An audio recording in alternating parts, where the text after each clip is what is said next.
Welcome back. We keep learning more and more about people who aren't just overcoming one barrier, but multiple barriers. And today's edition of Demolishing Barriers, brought to you by Scott Equipment, is no different. Demo Diva Simone Cruer is here with Angelica Rivera's story, a bit tongue-tied there this morning. Good morning, welcome back. Good morning. This is a fabulous story.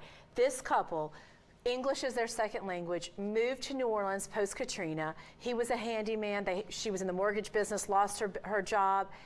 Already had 2 children. This wasn't like young entrepreneurs thinking, let me start a business. Yeah. Right. This was boots on the ground. We're in survival mode. Her husband went from handyman to certified contractor to a very successful commercial contractor here in New Orleans.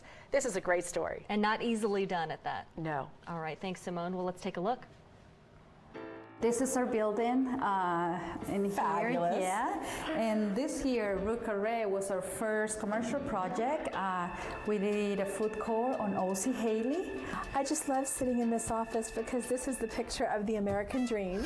And you, my friend, have an awesome story. I am so impressed with you, and I can't wait to hear. Where did all of this start? Wow, COLMEX started 11 years ago. Actually, on June will be 11 years.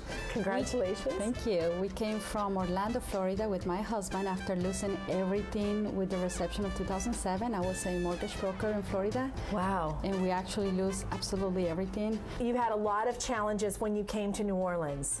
Exactly. No, and it wasn't easy because first I didn't have any background on construction, didn't have experience. I know that feeling. Exactly. No money. English is my second language, and a woman in the construction industry. So. And did you even have friends or a network here in New Orleans? When we got here, we didn't know nobody, and not only that, but a month later, I was pregnant again with my third child. So I was like, really? So it was really interesting at the beginning, and actually it was really hard at the beginning.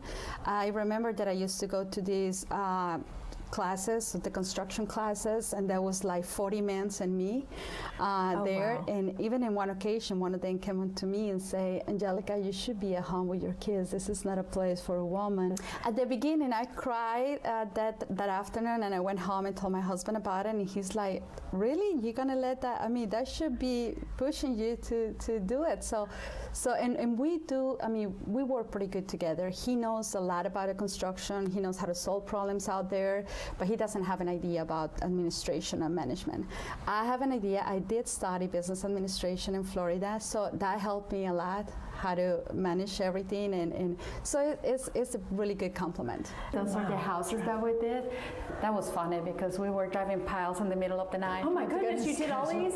Yes, there's a total of 5. I'm looking at the Demo Diva dumpster there. Yeah. How many houses have you built in New Orleans in the last 11 years? I think we went over the 200 houses so Unbelievable. far. And Unbelievable. That is so exciting. It is.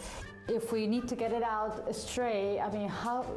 Over there. Straight here. Something that I learned that helps me tremendously, because that was one of my weaknesses at the beginning, was delegate. I thought that I needed to do everything, or it didn't get done right.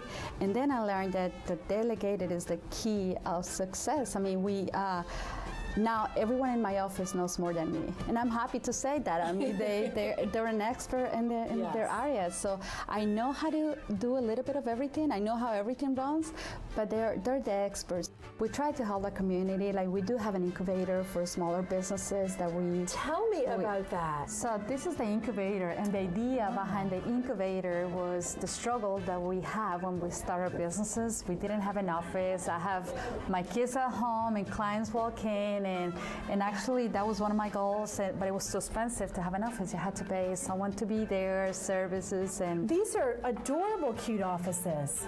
They are, and actually this was one of my dreams when I started my company, having an office. I'm like, there should be a place where you can actually share with other businesses.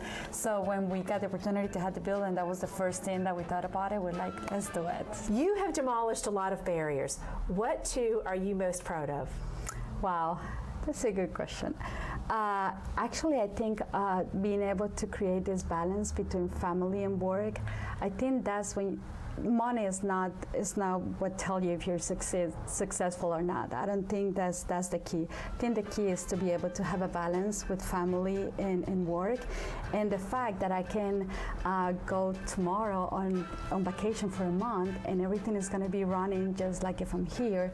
That's what I'm proud of, and that's what I create this huge team that is. I mean, everybody in my team is a key person. So. Having that great team, I think, is what I'm most proud of it. Wow, Simone. So talk about starting from nothing, and as you mentioned in the piece, I mean, the American dream. Completely. And the part of the American dream is the law of reciprocity. Again, sewing back into her community, schooling those young subs that she needs, and also wants to help those small businesses grow with her incubator system. She's also been recognized by the governor, and she now sits on the entrepreneurial board for the state of Louisiana. So many Very happy. accomplishments for Angelica. Definitely. Thank you so much, Simone. So if you know someone you would like to see on